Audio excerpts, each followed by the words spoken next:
আমার সবর সঙ্গী হিসেবে ফার্মেসি ডেভেলপমেন্ট ফাউন্ডেশনের ঢাকা জেলা কমিটির সভাপতি মোহাম্মদ মোবারক হোসেনের মৃত্যুতে আজ দুপুরে সংগঠনের প্রধান কার্যালয়ে আলোচনা সভা, স্মৃতিচারণ ও দোয়া মাহফিলের আয়োজন করা হয়। ফার্মেসি ডেভেলপমেন্ট ফাউন্ডেশনের কেন্দ্রীয় কমিটির মহাসচিব সোনাম উদ্দিন সোহেলের সভাপতিত্বে এদের প্রধান অতিথি হিসেবে উপস্থিত ছিলেন ফাউন্ডেশনের উপদেষ্টা ও সিএনএ নিউজ 24 এর প্রধান সম্পাদক তোফায়েল হোসেন তোফাজ্জল। হঠাৎ করে শুনি যে সেই হাস্যোজ্জ্বল মানুষ ফুলের মালাটা পড়ালাম, সে আপনার দায়িত্ব এই পৃথিবীতে আর পালন করতে পারলো না, আল্লাহ তাকে নিয়ে গেলেন। আল্লাহ তাকে, তো মৃত্যু কার কখন আসে বলা যায় না। আমরা সবাই কম বেশি ভুল করি। আমাদের মাঝখানে অনেকেই চলে গেছেন। ইসাক শিকদার বাচ্চু থেকে শুরু করে যিনি প্রতিষ্ঠাতা সভাপতি ছিলেন, তিনি থেকে শুরু করে অনেকেই কিন্তু আমাদের মাঝে নেই।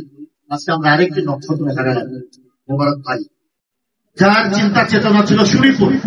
অনেক সময় সোহেল ভাই উল্টা পাল্টা করলো, তিনি কিন্তু রেগে যেতেন। আমি অনেক সময় বলতাম যে আপনার প্রতি এত রাগ করে আপনার প্রেস্টেজে লাগে না।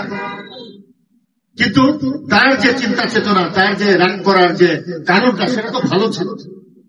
ভালোর জন্য তিনি রাগ করতেন, একটা বিষয় সুন্দর হওয়ার জন্য রাগ করতেন, একটা বিষয় সুন্দর সুশৃঙ্খল হওয়ার জন্য রাগ করতেন, সংগঠনের ভালোর জন্য রাগ করতেন।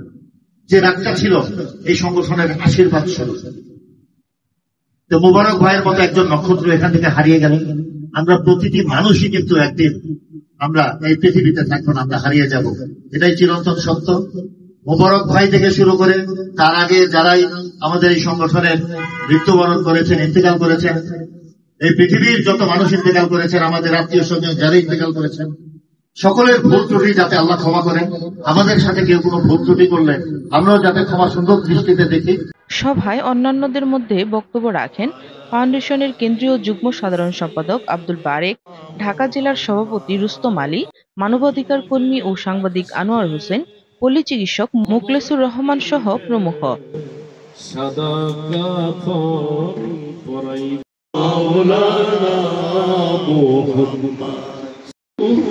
ইয়া রহমানু ইয়া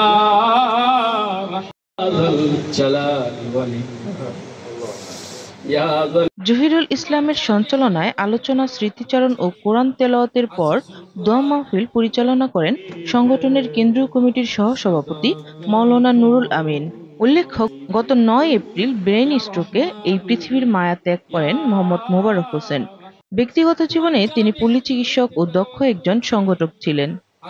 ডেস্ক রিপোর্ট, সিএনএ নিউজ 24।